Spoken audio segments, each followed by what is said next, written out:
the photograph that shouldn't exist yet. Feel your breathing deepen and slow, natural as waves rolling onto shore, as we prepare to explore a mystery that touches the very nature of time itself. Tonight, we're examining a photograph, an ordinary black and white image that appeared in an antique shop, dated 5 days in the future, showing a moment that hadn't yet occurred but would unfold exactly as the photograph predicted. Close your eyes, settle into stillness, and journey with me into this story of time, fate, and the strange spaces between what we know and what we're about to discover. Welcome to Hushed History, where tonight we contemplate the photograph that shouldn't exist yet. Marcus Webb had owned Second Chances Antiques in Portland's Pearl District for 12 years, when he acquired the photograph that would fundamentally alter his understanding of time, causality, and the nature of reality itself. The photograph came to him on a Friday afternoon in late September 2019, part of a larger collection he'd purchased at an estate sale in the West Hills neighborhood earlier that week. Estate sales were Marcus's primary source of inventory. He'd built his business on the principle that one person's lifetime of accumulated possessions often contained treasures that others would value. He approached estate sales systematically, arriving early, examining everything carefully, making fair offers for items he could resell. The sale that produced the photograph was typical in most respects. A large house, a deceased owner with no immediate heirs, decades of collected objects waiting to be dispersed. The deceased was Elizabeth Crane, a widow who had died at 94 after living alone in her West Hills home for the 30 years since her husband's death. The estate sale company handling the disposition of her belongings had laid out her possessions throughout the house. Furniture in the rooms, kitchen items on dining room tables, books on shelves, artwork leaning against walls, and boxes upon boxes of smaller items. Costume jewelry, linens, papers, ephemera. Marcus had been drawn to a collection of vintage photographs displayed in several albums and loose in shoeboxes. Elizabeth had apparently been interested in photography, either as practitioner or collector, and her house contained hundreds of images spanning from the 1920s through to recent digital prints. Some were clearly family photos, weddings, holidays, children growing up. Others were artistic, landscapes, street scenes, portraits of strangers.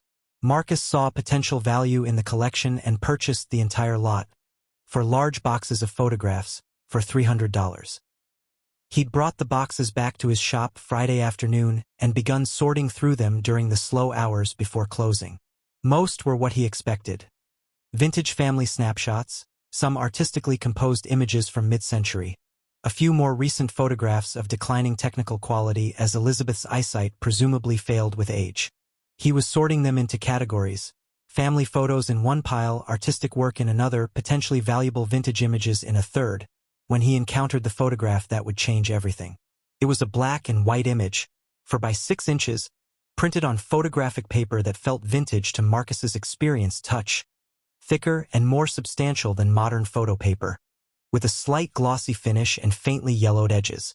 The photograph showed a street corner, clearly in Portland based on recognizable architecture visible in the background. 2 people, a man and a woman young in their 20s, were kissing on the corner, the woman on her tiptoes, the man bending down to meet her, both captured in a moment of obvious joy and affection. Other people were visible in the background. A businessman walking past, a woman with a dog, a street musician with a guitar case open on the sidewalk. The photograph was well composed and technically competent, suggesting a skilled photographer. The lighting was natural, capturing what appeared to be afternoon sun. The focus was sharp, the exposure balanced. It was, in all respects, a lovely candid street photograph of the sort that might appear in a coffee table book about urban life or romantic moments. Marcus turned the photograph over to check for any identifying information. On the back, in neat handwriting written in blue ink, was a date, time, and location: September 30th, 2019, 3:47 p.m., Northwest 10th Avenue and Everett Street. Marcus read this notation twice, confused. Today was September 25th, 2019. The date on the photograph was 5 days in the future. That made no sense. Obviously, someone had mislabeled the photograph, written the wrong date. Perhaps they'd meant 2018, or perhaps they'd confused the date with something else. These sorts of errors were common with old photographs. People adding information years later, getting details wrong, making assumptions. But as Marcus looked at the photograph more carefully, his confusion deepened. The people in the image were dressed in contemporary clothing. The woman wore jeans and a hoodie that looked current, not vintage. The man had on a t-shirt and jacket of obviously modern style. The street musician visible in the background had a smartphone lying next to his guitar case. The newspaper lying on the sidewalk, blown there by wind, Marcus assumed, had a headline partially visible that Marcus couldn't quite read, but that was clearly in the layout style of modern papers, not historical ones. This wasn't a vintage photograph mislabeled. It was a modern photograph dated 5 days in the future. Marcus set the photograph down on his workbench and stared at it. His first thought was that this was someone's idea of a joke. A staged photograph deliberately dated in the future as some kind of art project or prank. But who would go to such trouble? And why would this particular photograph, among hundreds in Elizabeth Crane's collection, be the only one with an impossible date? He picked up the photograph again, examining it under the bright work light on his bench. The paper felt genuinely old. The slight yellowing, the texture, the weight, these were characteristics of photographic paper from decades ago, not modern paper. Marcus had handled thousands of vintage photographs. He knew what old paper felt and looked like. This paper was vintage, probably from the 1940s or 1950s based on its characteristics. But the image itself was clearly contemporary. The clothing, the smartphone, the newspaper, the general quality of the scene, everything indicated this photograph had been taken recently or would be taken soon. The date on the back said September 30th, 2019, 5 days from now. Marcus took out his phone and looked up the intersection mentioned on the photograph's back. Northwest 10th Avenue and Everett Street. It was in the Pearl District, only about 4 blocks from his shop. He could walk there in 5 minutes. He pulled up Google Street View and examined the corner. Yes, the architecture visible in the background of the photograph matched what Street View showed. This was definitely that specific intersection. He sat back in his chair, turning the photograph over in his hands, trying to make sense of what he was looking at. The only logical explanation was that this was an elaborate hoax. Someone had somehow printed a contemporary image onto vintage paper, aged it convincingly, and planted it in Elizabeth Crane's estate sale materials. But why? What would be the point? And how would they have accomplished such convincing aging of modern materials? Marcus's shop closed at 6 o'clock. He locked up, went home to his apartment in the Alberta Arts District, made dinner, and spent the evening researching photography techniques, paper dating methods, and image manipulation. He learned that experts can distinguish vintage photographic paper from modern paper through chemical analysis. He learned that dating handwritten ink is possible through forensic techniques. He learned that creating a genuinely convincing fake vintage photograph is extremely difficult and requires substantial expertise and resources. None of this solved the fundamental problem. He had a photograph, seemingly printed on vintage paper, showing a contemporary scene, dated 5 days in the future. The photograph suggested that 5 days from now, on September 30th at 3:47 p.m., a couple would kiss on the corner of NW 10th and Everett, and various other specific details would be present. The walking businessman, the woman with the dog, the street musician, the blown newspaper. Marcus went to bed that night, unable to stop thinking about the photograph. He told himself it was a hoax, a mistake, an art project, something explicable. But a small voice in his mind whispered a different possibility. That the photograph was exactly what it appeared to be. An image of something that hadn't happened yet but would, captured somehow before the moment occurred, existing as evidence of a future that was already determined, already photographable, already real in some sense even though it hadn't happened yet. Over the weekend, Marcus became obsessed with the photograph. He examined it dozens of times, looking for any indication of manipulation or fraud. He found none. The image was seamless, consistent, showing no signs of digital editing or physical alteration. He consulted online forums about vintage photography, describing the photograph's characteristics without mentioning the impossible date, and experts confirmed his assessment. The paper appeared to be genuinely vintage based on his descriptions. He researched Elizabeth Crane, the woman whose estate had yielded the photograph. He found her obituary, which described her as a widow, a former art teacher, a quiet presence in her neighborhood for decades. No mention of photography specifically, though the obituary noted she was an observer of life who found beauty in everyday moments. He found no online presence for her, no social media, no websites, no digital footprint. Elizabeth Crane had lived her life largely offline, leaving physical traces, the house full of possessions, the albums full of photographs, but no virtual ones. By Monday morning, Marcus had decided on a course of action. He would document the photograph thoroughly, take it to experts if necessary, and on September 30th at 3:47 p.m., he would go to the intersection shown in the image. If the scene unfolded as depicted, if the couple kissed, if the other details matched, then he would know he was dealing with something genuinely extraordinary. If nothing happened or if something different occurred, then he would know the photograph was a hoax or mistake, however convincing it might appear. But Marcus already suspected which outcome would occur. Something about the photograph felt true, felt real, felt like evidence of something impossible that was nevertheless genuine. He'd spent 12 years handling objects, developing intuition about authenticity and value. His instinct told him this photograph was authentic, impossible, yes, but real, and that meant that in 5 days he would witness something that shouldn't be possible. A future that was already photographed, a moment that was predetermined, a demonstration that time might not work the way he'd always assumed it did. The days until September 30th passed slowly. Marcus couldn't focus on his usual work. He kept returning to the photograph, examining it, thinking about its implications. If this photograph was genuinely from the future, what did that mean? How had it been created? Who had taken it? How had it traveled backward in time? Why did it exist? On Sunday, September 29th, the day before the photograph's date, Marcus created a detailed checklist of everything visible in the image. He noted every element he could discern: the couple's positioning and clothing, the businessman's gray suit and briefcase, the woman with the dog. It appeared to be a golden retriever, the street musician's guitar and open case, the newspaper on the ground, the time on a clock visible through a storefront window showing 3:47, the specific quality of light suggesting afternoon sun, the lack of rain, the ground was dry. Even a visible license plate on a car parked at the curb. Some of these details were precise and verifiable. Others were more general.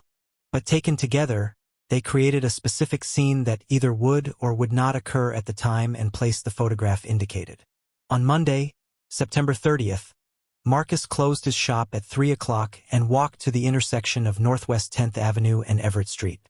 He arrived at 3:30 p.m., giving himself time to position himself discreetly where he could observe the corner without being obvious. He found a cafe with outdoor seating that offered a clear view of the intersection.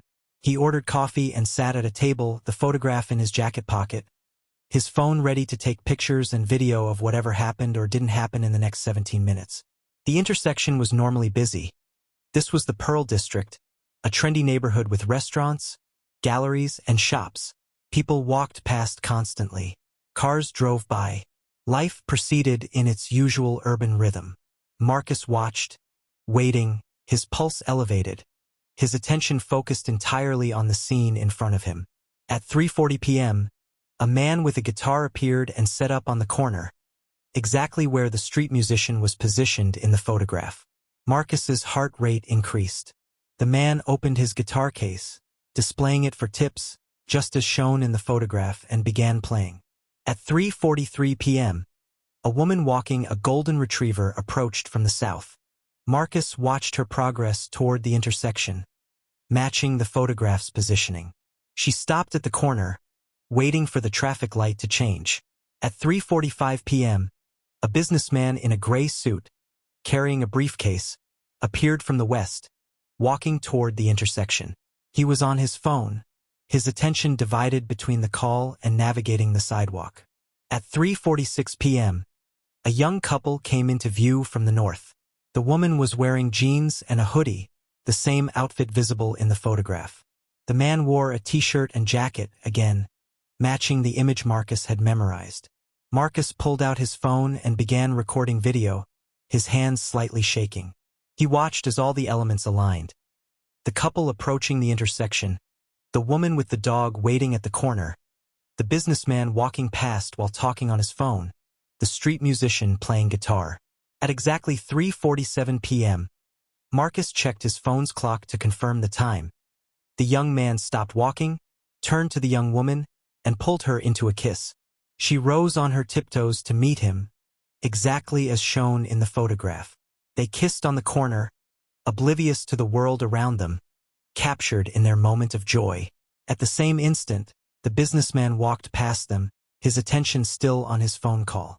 The woman with the dog watched the kissing couple with a slight smile.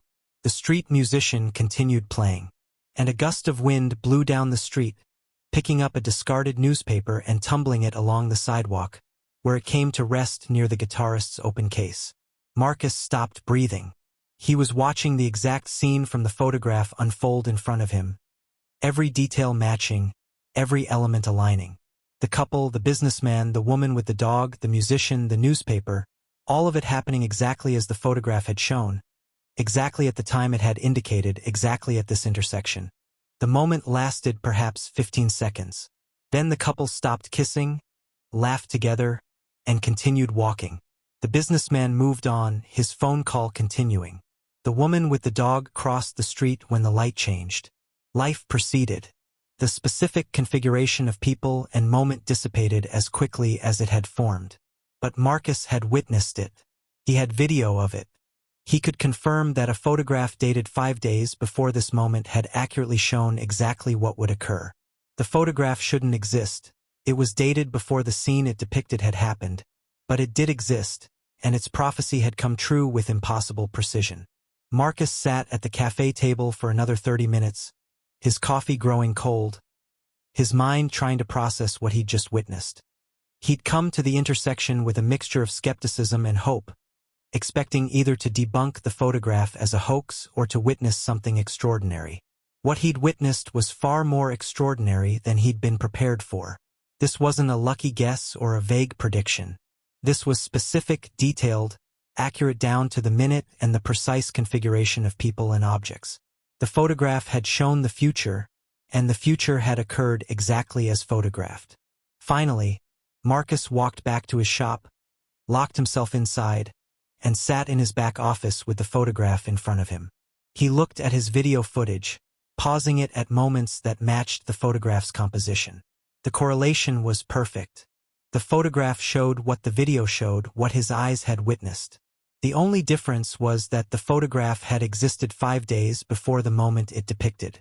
This meant something impossible was occurring. Either the photograph had somehow traveled backward through time, or it had been created through means that Marcus couldn't comprehend, or time itself didn't work the way he'd always assumed, or reality was stranger than science and philosophy generally acknowledged. None of these options made sense according to the worldview Marcus had held his entire adult life. But one of them had to be true because he had evidence, the photograph, his video, his witnessed observation, that couldn't be explained conventionally. Marcus Webb, practical antique dealer, skeptical about most things, grounded in physical reality and evidence-based reasoning, had just seen proof that the future could be photographed, that time's arrow might not be as straightforward as everyone assumed, that causality itself might be more complex than the simple progression from past to present to future. And this was just the beginning, because as Marcus would discover in the days and weeks that followed, this photograph was not unique. It was part of a pattern, a phenomenon that had been occurring for decades, perhaps longer, affecting people around the world, creating pockets of impossible knowledge about futures that hadn't yet unfolded but that already existed, somehow, somewhere, captured in images that shouldn't exist yet. To understand what made the photograph genuinely inexplicable, one must understand its physical characteristics and the technical impossibility of what Marcus was examining. The photograph wasn't merely puzzling, it was, according to multiple forms of analysis, genuinely impossible by current understanding of photography, time, and physical processes. The photograph measured exactly 4 inches by 6 inches, a standard size for prints made between the 1940s and 1970s. Modern digital photographs are typically printed at different dimensions.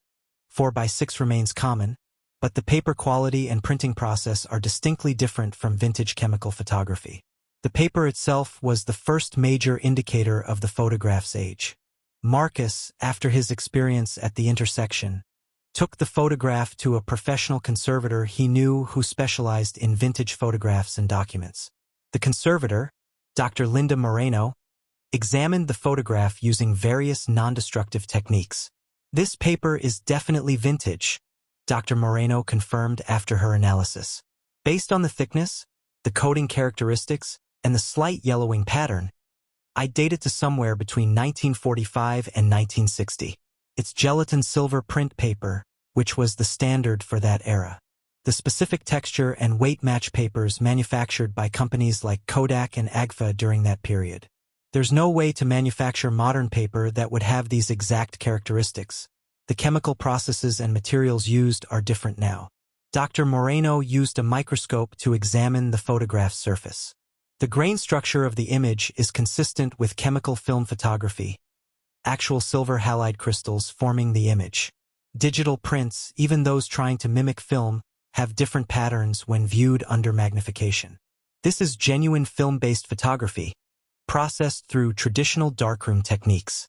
She also analyzed the image's tonal range and contrast characteristics. The way the blacks, grays, and whites are rendered is typical of mid-century photography. Modern digital processes, even when converted to black and white, have slightly different tonal curves. This matches the characteristics of film exposed and developed using mid-20th century materials and techniques. Finally, Dr. Moreno examined the ink used for the handwritten notation on the photograph's back. This appears to be ballpoint pen, and the ink has faded in ways consistent with decades of age. Fresh ballpoint ink looks and behaves differently. It's more saturated, more consistent. This ink has the fading patterns and slight spreading you see with aged ballpoint writing. I'd estimate the writing is at least 40 to 50 years old. When Marcus showed Dr. Moreno the date written on the back, September 30th, 2019, she laughed, assuming it was a joke. Someone was planning ahead, I guess. Or they made a mistake writing the date. But the photograph itself, the paper, the image formation process, the ink, all of these are genuinely vintage. This photograph was created using materials and techniques from at least 50 years ago. This created the photograph's central impossibility. It was made using vintage materials and techniques, yet it showed a contemporary scene, people in 2019 clothing, a smartphone visible, contemporary newspapers, and street details. And it was dated 5 days before the scene it depicted had actually occurred. The scene shown in the photograph was specific and detailed enough to be verifiable. The intersection of NW 10th and Everett was clearly identifiable through architectural details in the background. A clock visible through a storefront window showed 3:47, confirming the time notation on the photograph's back. The people's clothing was distinctive. The woman's hoodie had a visible logo that could be made out under magnification. The man's jacket was a specific brand and style. The street musician's guitar was a particular make and model. All of these details could be checked against reality, and Marcus had done so. His video footage from September 30th matched the photograph perfectly. The couple who kissed were real people who had, presumably unknowingly, enacted exactly the scene the photograph had shown. The businessman, the woman with the dog, the musician, all real people who had been in exactly those positions at exactly that time. The photograph's composition suggested it had been taken by someone positioned where Marcus had been sitting at the cafe, across the street from the intersection, slightly elevated, with a clear view of the corner. The angle was consistent, the perspective aligned with what a camera at that location would capture. But when Marcus had been there, he'd seen no one with a vintage camera. No photographer setting up to capture the scene. He'd been videoing on his phone, and his footage showed no one else obviously taking photographs. The newspaper visible in the photograph, blown onto the sidewalk by wind, was partially readable under magnification. The headline fragment that could be seen referenced a news event that had occurred on September 29th, the day before the photograph scene. This newspaper hadn't existed 5 days earlier when someone would have needed to take this photograph if it were dated normally. It was Monday's paper, visible in a photograph dated Monday but somehow existing 5 days before Monday occurred. The license plate on the car parked at the curb was another verifiable detail. Marcus had noted the plate number from his video footage and had, on impulse, checked whether that vehicle was registered in Oregon. It was a gray Honda Civic owned by someone who worked in the Pearl District and who apparently regularly parked on that block. This car had been in that exact spot at that exact time, just as the photograph showed. Every verifiable detail in the photograph checked out against reality. The photograph accurately depicted what would occur on September 30th at 3:47 p.m. at that specific intersection. But the photograph, according to all physical analysis, had been created decades earlier using vintage materials. And it was dated 5 days before the moment it showed. This created multiple impossibilities stacked on top of each other. First, how could a photograph showing people in 2019 clothing with 2019 technology have been created on paper from the 1950s? Second, how could a photograph dated September 30th, 2019 exist on September 25th, 2019? Third, how could a photograph accurately show specific details? People, positions, a newspaper, a license plate, of a moment that hadn't yet occurred? Each of these questions was independently impossible to answer. Together, they created a nexus of impossibility that resisted all conventional explanation. The photograph existed. It was genuine by all physical analysis. It accurately depicted a future moment. And yet it shouldn't exist at all. Not the paper, not the image, not the accurate prediction, not the temporal displacement. Every aspect of the photograph was impossible, yet the photograph was real. Marcus had handled thousands of photographs in his career. He knew what authentic vintage photographs looked and felt like. He knew how to spot reproductions and fakes. This photograph was genuine according to every test and analysis. But genuine photographs don't show the future. They don't exist before the moments they depict. They don't violate causality and the arrow of time. Yet this one did. And as Marcus would discover, it was not alone. This particular photograph, inexplicable as it was part of a larger pattern that had been occurring for decades, perhaps longer. Other people had encountered similar photographs showing future moments. The phenomenon was rare but consistent, unexplained but real, impossible but documented. The photograph Marcus held was a window into a mystery that touched the deepest questions about the nature of time, causality, and reality itself. It was evidence that the future might not be as uncertain as everyone assumed, that time might not flow in the simple linear way that common sense suggested, that reality might contain strange pockets where cause and effect operated differently, where photographs could exist before the moments they captured, where the future could be seen and documented before it occurred. Marcus had witnessed one impossible photograph become reality.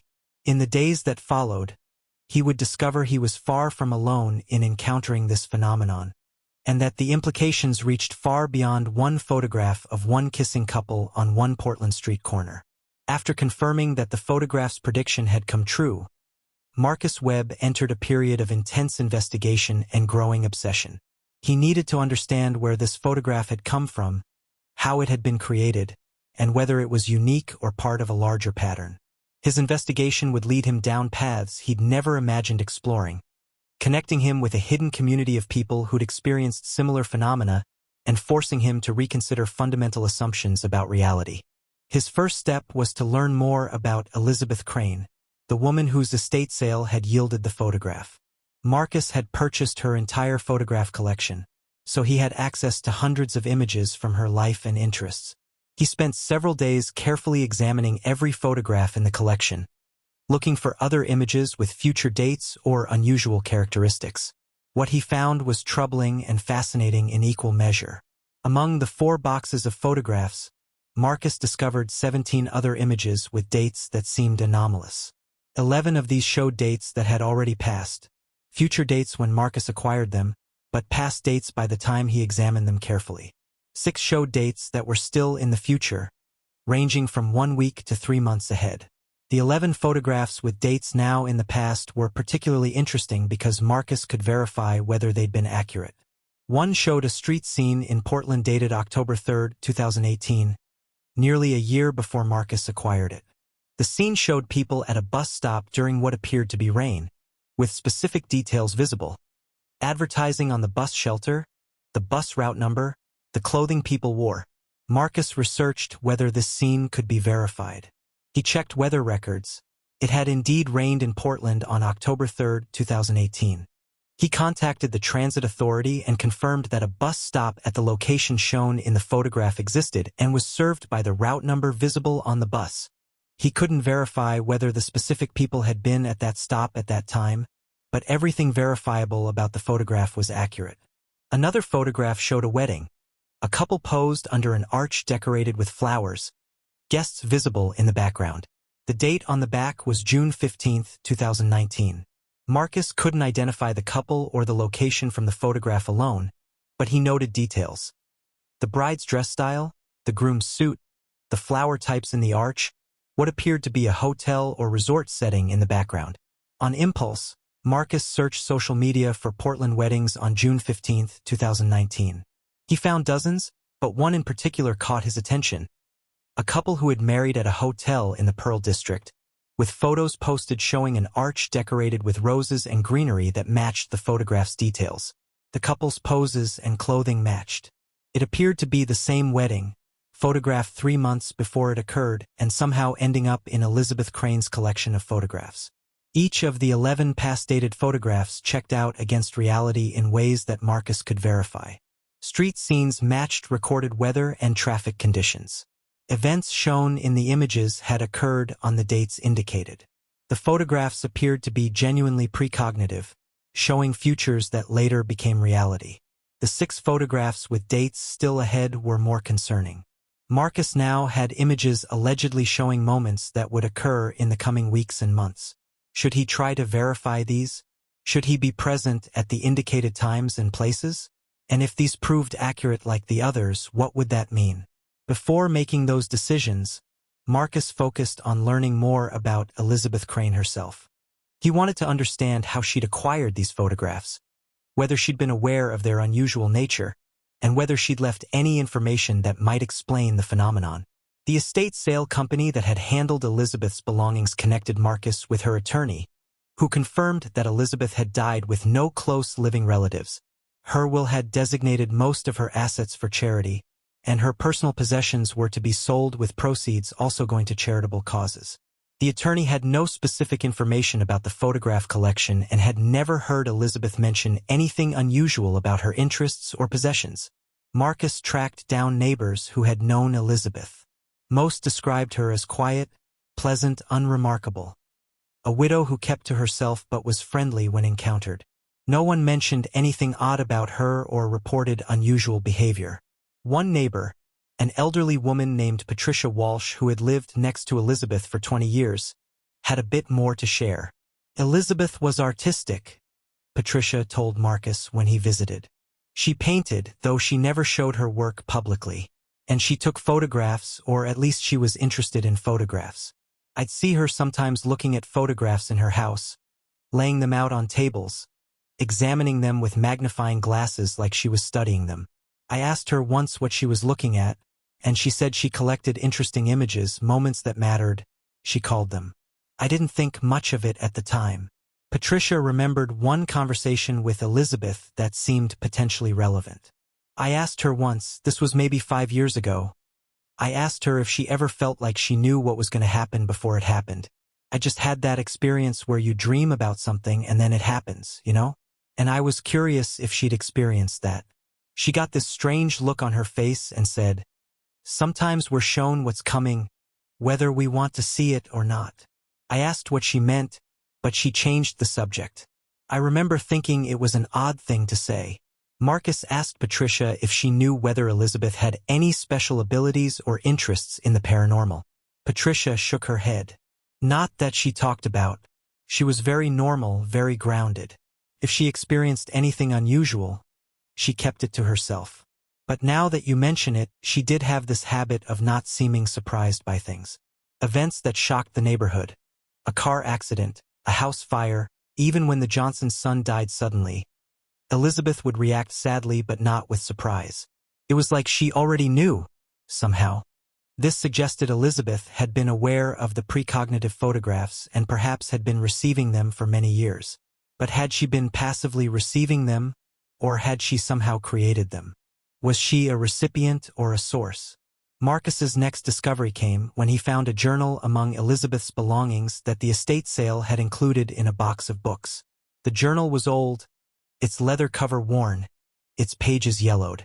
The entries spanned from 1983 to 2018, written in the same neat handwriting that appeared on the backs of the photographs. The journal wasn't a daily diary but rather periodic entries documenting specific experiences. Marcus spent an evening reading through it, and what he found confirmed his suspicions.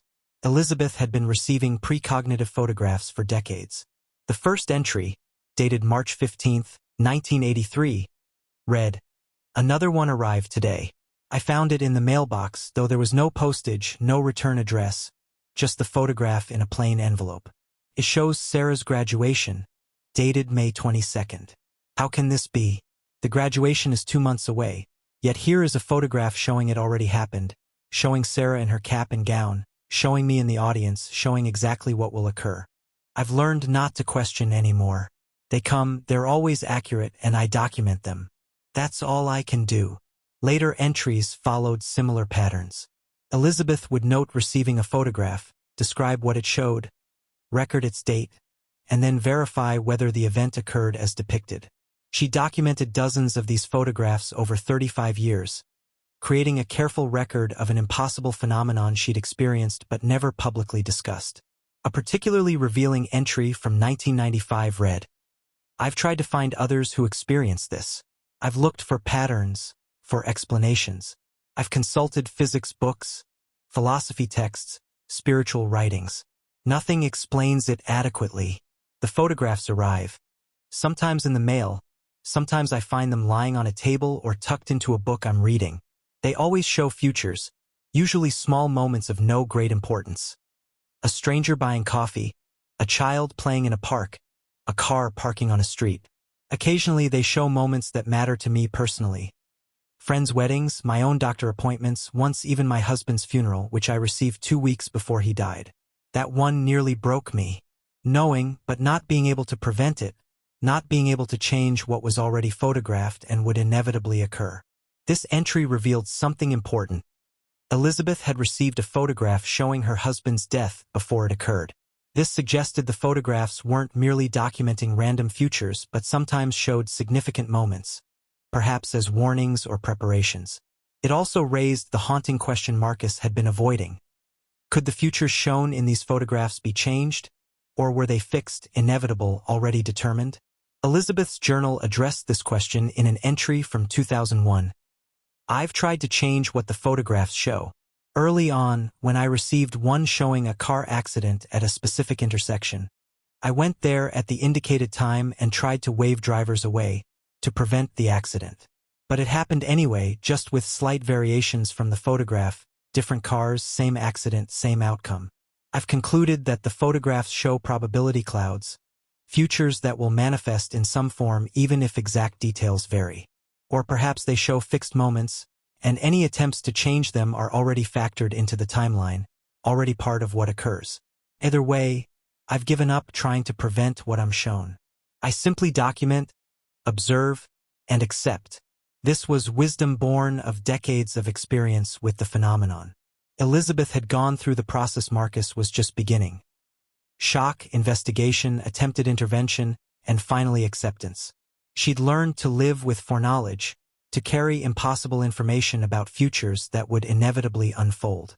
The journal also contained speculation about the source of the photographs. Elizabeth had developed a theory, recorded in an entry from 2010. "I've come to believe the photographs come from myself, from my future self, or from some version of me that exists outside linear time. Perhaps we all exist simultaneously in all our moments. Past, present, future. And some part of me in the future is sending back images to my present self, preparing me, informing me, helping me navigate time in ways others don't. Or perhaps there's a version of me that experiences time differently, that can see forward and backward, and creates these photographs as messages to my linear self. I have no evidence for this theory beyond intuition, but it feels more right than theories about time travelers or supernatural forces. This feels personal, intimate, like communication from one version of myself to another." Marcus found this theory both fascinating and unsettling. If Elizabeth was right, if the photographs came from recipients' future selves, what did that imply? That everyone existed across time simultaneously? That consciousness could somehow transcend linear progression through moments? That the future self could communicate with the present self through photographs? The final entry in Elizabeth's journal was dated August 2018, about a year before her death. I'm 93 years old. The photographs still come, though less frequently now. I've received one showing my own death. Not the moment itself, but my empty house afterward, dated sometime in 2019. I'm ready. I've lived with these photographs for more than 35 years, and they've taught me that time is stranger and more fluid than most people realize. We think we're moving forward through time, but maybe we're just becoming aware of moments that already exist, that always existed, that we occupy simultaneously. The photographs have been my teachers, my companions through this strange life. I hope whoever finds my collection after I'm gone will understand what they're looking at, will continue documenting, will perhaps learn what I couldn't about why this happens and what it means. Marcus closed the journal with a profound sense of connection to Elizabeth Crane. She'd carried this mystery alone for decades, documenting it faithfully but never sharing it publicly, never seeking fame or attention, simply observing and recording an impossible phenomenon she'd been chosen, somehow, by something to witness. And now Marcus had inherited not just her photograph collection but her role as documenter and witness. He had the photographs showing future moments. He had her journal explaining the pattern. And he had the responsibility to decide what to do with this knowledge, whether to share it, investigate it further, or follow Elizabeth's example of quiet observation and careful documentation. But Marcus was not naturally inclined to quiet acceptance. He wanted answers. He wanted to understand the mechanism, the source, the purpose. And so he made a decision. He would find others who had experienced this phenomenon, create a community of witnesses, pool knowledge and experiences, and perhaps collectively uncover what Elizabeth alone had not been able to discover. His first step was to post anonymously on several online forums dedicated to unexplained phenomena, carefully describing the photograph he'd found without identifying himself or specific details. He asked a simple question: has anyone else encountered photographs showing moments that hadn't happened yet? The responses would change everything. Within hours of posting his question on various forums, Marcus began receiving responses. Most were skeptical or dismissive, people assuming he was describing a hoax, a creative writing exercise, or a misunderstanding of normal photographs. But some responses were different. Some people wrote careful, detailed accounts of their own experiences with impossible photographs, describing phenomena remarkably similar to what Marcus had encountered. The first substantial response came from a woman in Tokyo who identified herself only as Keiko. She wrote, 3 years ago, I received a photograph in my mailbox. It showed me at my own wedding, wearing a specific dress, standing with a man I didn't recognize, in a location I'd never seen. The date on the back was 6 months in the future. I wasn't engaged. I wasn't even dating anyone. I assumed it was someone's cruel joke or a case of mistaken identity. But 6 months later, I met the man from the photograph. We fell in love quickly. For months after meeting, we got married in exactly the location shown in the photograph, and I wore the exact dress without ever remembering seeing it in the photograph until after the wedding, when I looked at the photograph again and realized I'd unconsciously replicated every detail. Keiko's account included specific details that suggested genuine experience rather than fiction. She described the photograph's physical characteristics: vintage paper, black and white, slightly yellowed edges. She described her emotional journey from skepticism through recognition to the profound disorientation of realizing her life had followed a script she'd been shown months in advance. The worst part, Keiko wrote, is questioning free will. Did I choose my husband? Or did I simply follow the path already shown in the photograph? Would I have married him if I'd never seen that image? Or was the photograph showing an inevitable future that would occur regardless of my knowledge of it? These questions haunt me. I love my husband, but I'll never know if our relationship was choice or destiny. Another respondent, a man from London named Michael, described receiving a photograph showing a car accident. His own accident, dated 2 weeks in the future, showing his crashed car at a specific intersection with him visible through the windshield, injured but alive. "I tried everything to prevent it," Michael wrote. "I didn't drive for those 2 weeks.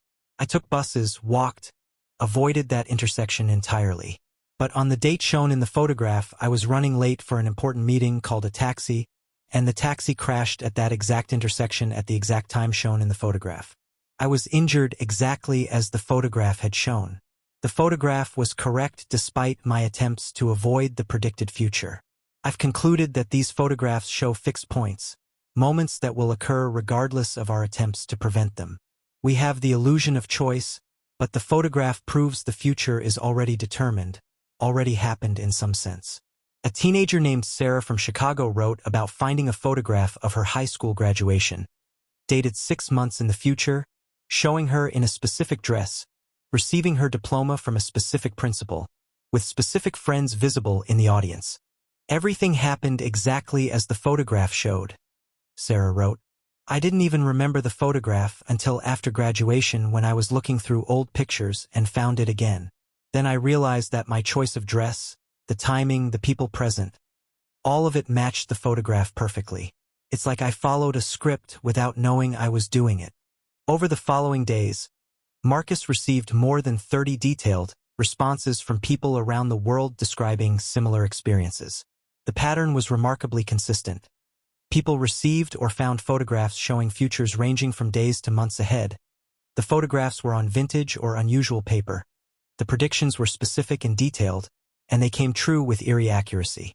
Many respondents described the same emotional and philosophical struggles Marcus was experiencing. They questioned free will, wrestled with whether to try to change predicted futures, wondered about the source and purpose of the photographs.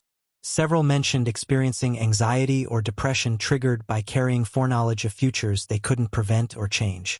A few respondents reported receiving photographs of tragic events, deaths, accidents, disasters, and the moral anguish of knowing something terrible would occur but being unable to prevent it or warn those involved.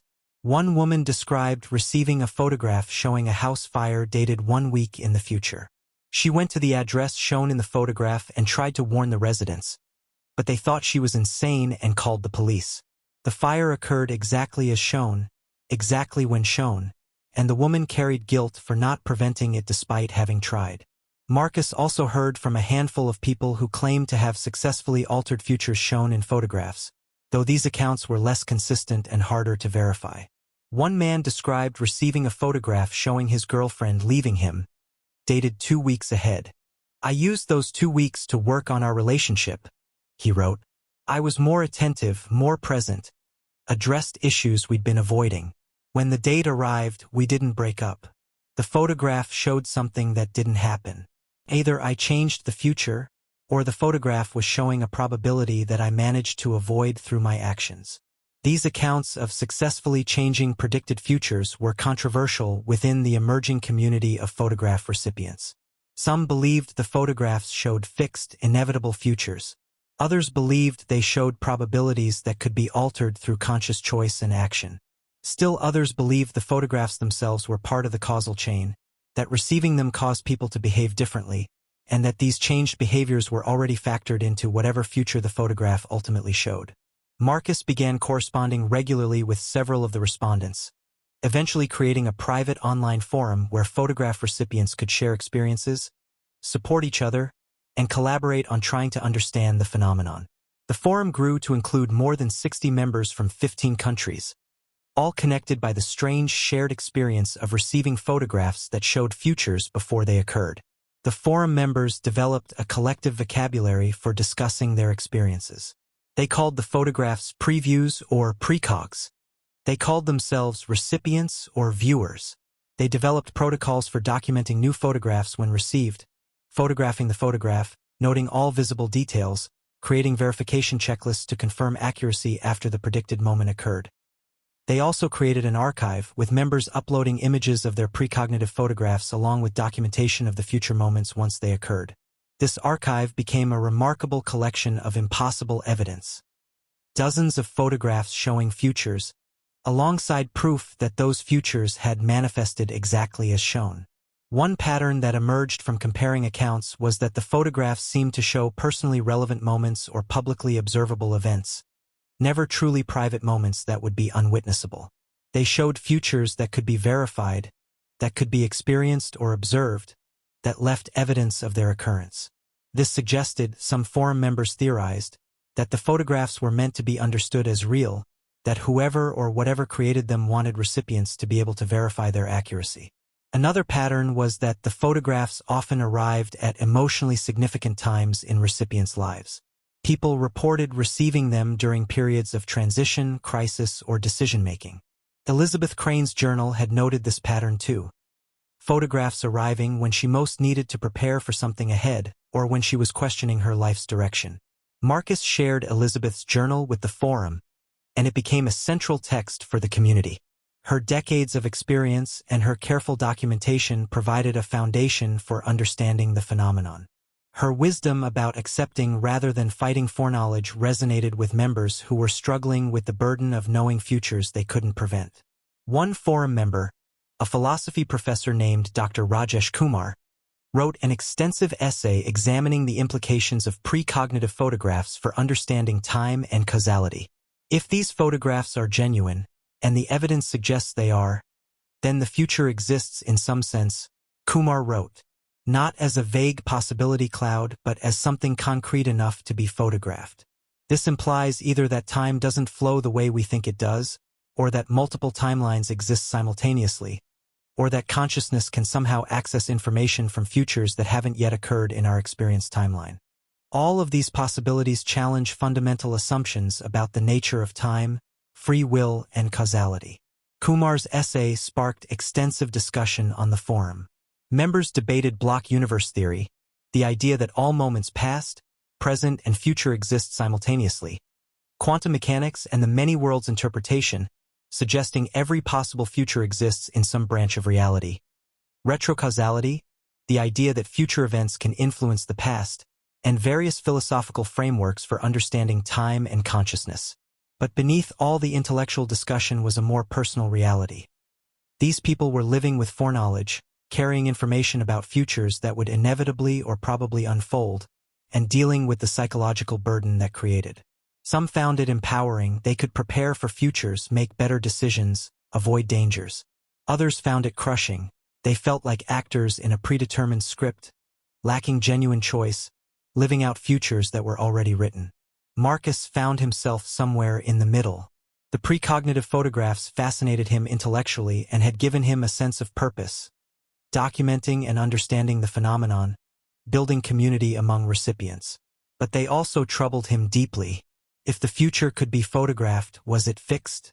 And if it was fixed, what did that mean for human agency, for choice, for the feeling of being the author of one's own life? These questions became more pressing when Marcus received his second precognitive photograph. It appeared in his shop's mailbox one November morning, in a plain envelope with no return address, no postage, just his name written on it. Inside was a photograph showing Marcus himself, standing in a hospital room, next to a bed where someone lay connected to medical equipment. The person in the bed was not clearly visible. Their face was turned away, but the scene was unmistakable. The date on the back read, December 8, 2019, for 30 p.m. Marcus stared at the photograph for a long time. Who was in the hospital bed? A friend? A family member? Himself in some mirror or reflection? And what was happening? A visit to someone ill or something worse? The photograph was dated 4 weeks in the future. Marcus had 4 weeks to prepare for whatever this moment would be, but he didn't know what he was preparing for. He only knew that on December 8th at 4:30 p.m., he would be standing in a hospital room next to someone on a hospital bed, and a moment significant enough to be photographed in advance would occur. For the first time, Marcus understood viscerally what other forum members had described.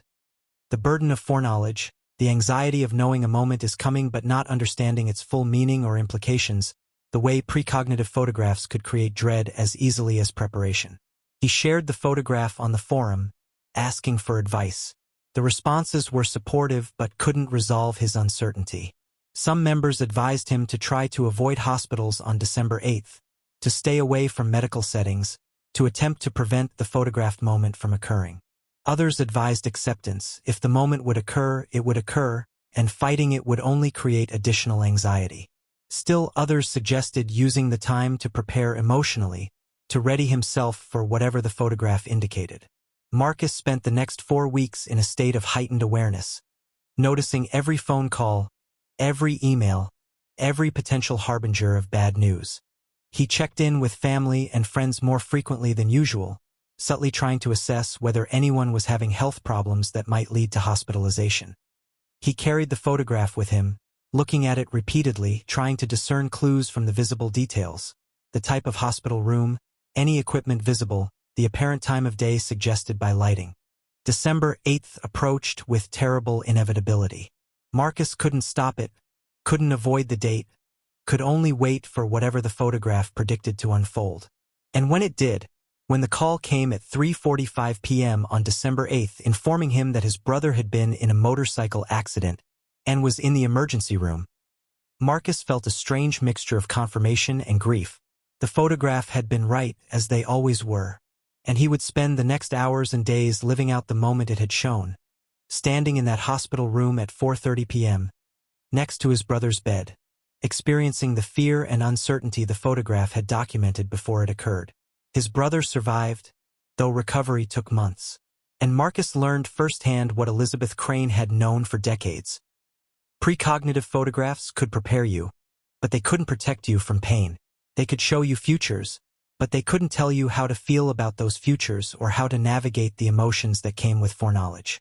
They were evidence of mysteries beyond understanding, and living with them required a kind of acceptance that didn't come easily but that was necessary for sanity and survival.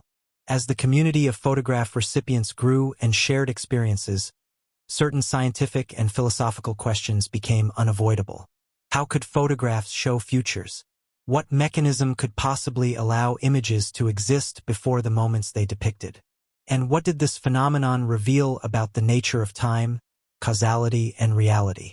Marcus, working with Dr. Rajesh Kumar and several scientists who had joined the forum after receiving their own precognitive photographs, attempted to approach these questions systematically. They documented every precognitive photograph they could access, created databases of predicted futures and their outcomes, and looked for patterns that might suggest underlying mechanisms. One early hypothesis was that the photographs might be time-displaced objects, actual photographs taken in the future and somehow sent backward through time to arrive before the moments they showed.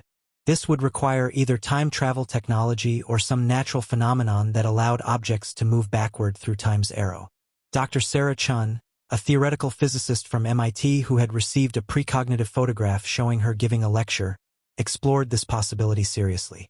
In physics, there are theoretical frameworks that allow for closed time-like curves, paths through space-time that loop back on themselves, potentially allowing for backward time travel. Dr. Chun explained in a forum post.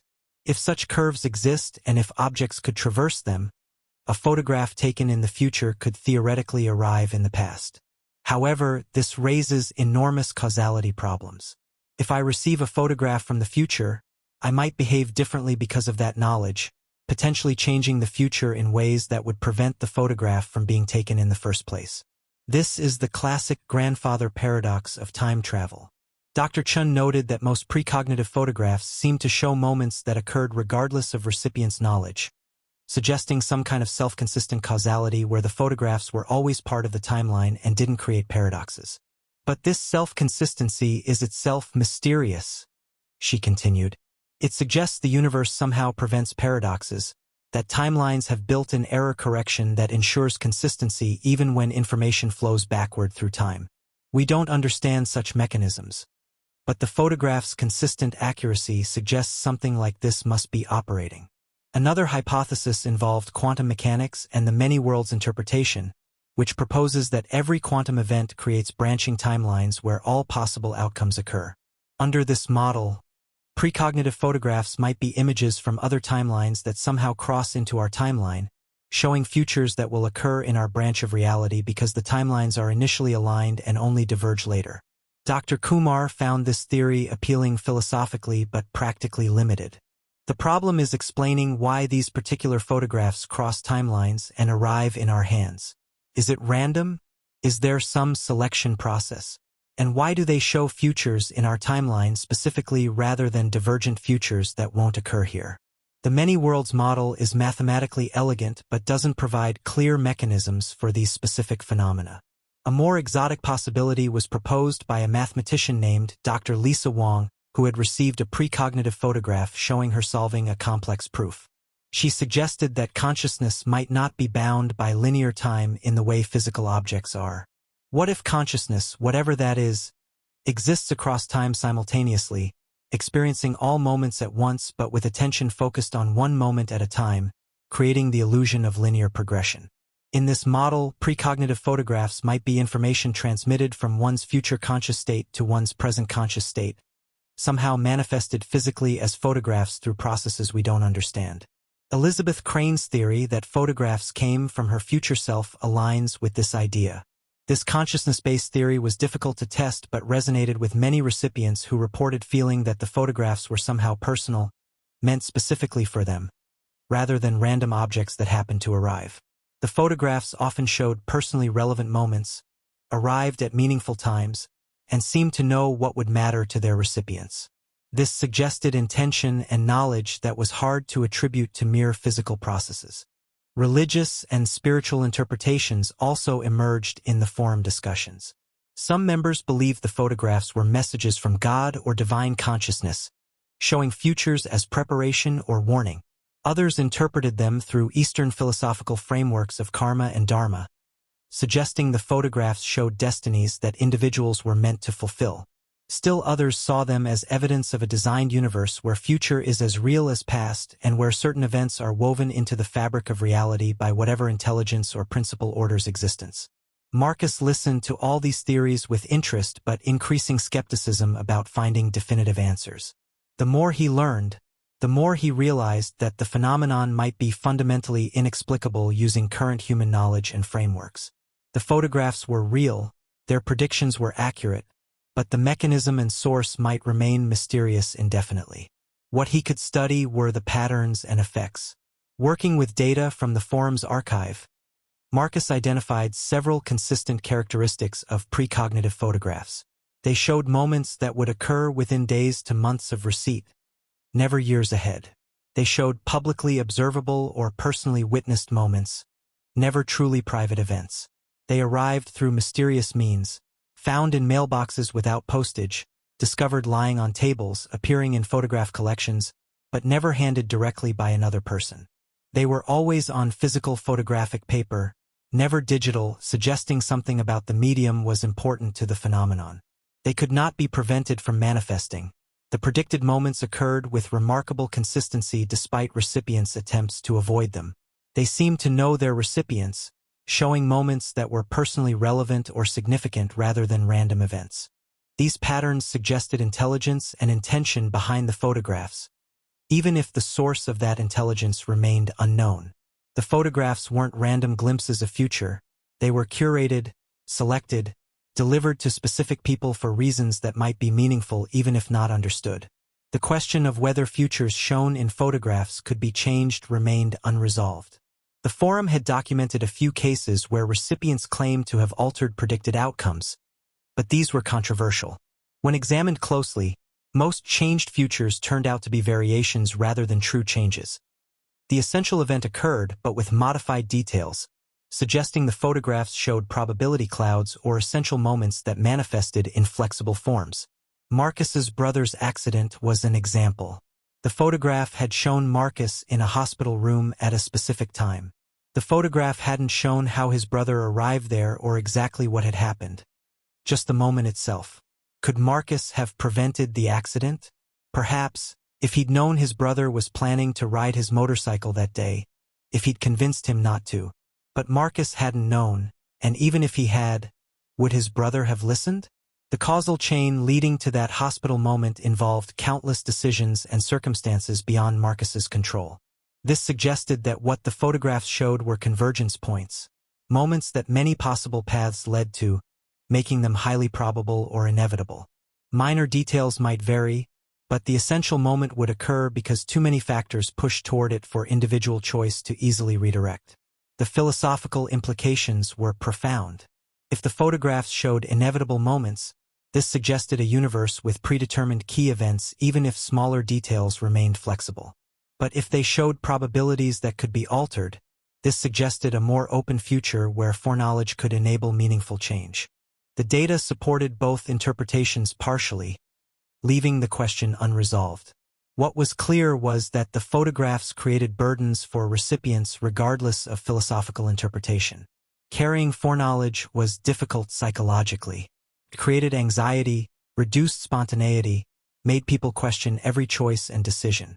Some forum members reported depression and isolation triggered by their experiences with precognitive photographs. Others reported finding meaning and purpose in trying to understand the phenomenon or helping other recipients cope. Marcus noticed that the forum had become a support group as much as an investigative community. People shared their struggles with foreknowledge, their fears about futures they'd been shown, their grief over tragic events they'd known would occur but couldn't prevent. The community provided validation, confirmation that their experiences were real and shared, and mutual support through the difficult emotions these experiences created. One forum member, Elena Rodriguez, wrote movingly about receiving a photograph showing her elderly mother's funeral, dated 3 months ahead. The photograph gave me 3 months to prepare emotionally, to spend quality time with my mother, to say things I needed to say. When she died exactly when the photograph predicted, I was heartbroken but not shocked. I'd had time to ready myself in ways most people don't get when loss comes suddenly. The photograph was a gift wrapped in grief. It took away surprise but gave me precious time to make the end meaningful. This perspective, that precognitive photographs could be gifts despite their burdens, was shared by some recipients who chose to view foreknowledge as opportunity rather than curse. They used the advanced information to prepare, to make better choices, to appreciate moments more fully knowing they were coming. This represented a form of acceptance and even gratitude that Elizabeth Crane had modeled in her journal. But not everyone could achieve this perspective. Some recipients remained tormented by their experiences, unable to accept foreknowledge, unable to stop trying to change futures they were shown, unable to reconcile their experiences with their understanding of how reality should work. The forum included resources for mental health support, and Marcus worked with several therapists who specialized in unusual trauma and existential crisis to provide guidance for struggling recipients. These therapists reported that working with photograph recipients required expanding their own frameworks and accepting that their clients' experiences, however impossible they seemed, were genuine and needed to be addressed as real rather than delusional. 5 years after Marcus discovered his first precognitive photograph, the forum had grown to include more than 200 members. The archive contained documentation of over 300 precognitive photographs and their verified outcomes. The phenomenon remained unexplained but was thoroughly documented, consistently observed, and professionally researched by various scientists and academics who had become interested after encountering it personally. Marcus had transformed his antique shop into something different, still selling antiques but also serving as an informal headquarters for precognitive photograph research and recipient support. He'd written a book about his experiences, published by a small press specializing in anomalous phenomena, and the book had found an audience among people interested in time, consciousness, and unsolved mysteries. He'd also learned to live with the photographs he continued to receive occasionally. He still felt the anxiety when a new one arrived, still struggled with the burden of foreknowledge, but he'd developed Elizabeth Crane's acceptance of the mystery. He documented each new photograph carefully, shared it with the forum, prepared as best he could for the moment it predicted, and then experienced that moment when it arrived, watching as impossible foreknowledge became lived reality once again. The photographs had taught him that time was stranger than he'd imagined, that the future might not be as open as he'd believed, that reality contained pockets of mystery that resisted explanation no matter how carefully studied. He'd learned to live with these mysteries, to find meaning in documentation and community even without achieving understanding. And he'd learned that some questions, like where do these photographs come from and why do they exist, might never be answered, might be genuinely beyond human capacity to understand. But that didn't make them less real or less important. The photographs existed. They showed futures. Those futures came true. And people who received them had to navigate the strange space between knowing and experiencing, between foreknowledge and free will, between certainty about specific moments and uncertainty about everything else. Marcus had become a guide for others traveling this strange space, offering the support Elizabeth Crane had never had, creating the community she carried her burden alone without, helping recipients understand they weren't crazy or alone or uniquely cursed. They were witnesses to something extraordinary, participants in a mystery that revealed depths to reality most people never glimpsed, carriers of impossible knowledge that changed them even as it refused to be fully explained. If the story of photographs that shouldn't exist yet has touched you, if you felt the strange tension between knowing and not knowing, between fate and choice, between the fixed and the open, please like this video and subscribe to Hushed History. We explore these mysteries together, these places where the impossible becomes documented, where questions matter more than answers. And as you drift toward sleep now, imagine that the future isn't as unknown as you think, that moments ahead are already forming, already real in some sense, waiting for you to arrive at them. Perhaps this is frightening, or perhaps it's comforting to know that time has depths and layers beyond the simple progression we perceive. May your dreams take you forward and backward simultaneously, show you that all moments exist together, teach you that mystery is woven into the fabric of time itself. Sleep well, dream deeply, and remember that the future is both determined and open, both known and unknown, both photographable and unwritten. The contradiction is the mystery, and the mystery is the truth. Until we meet again, good night.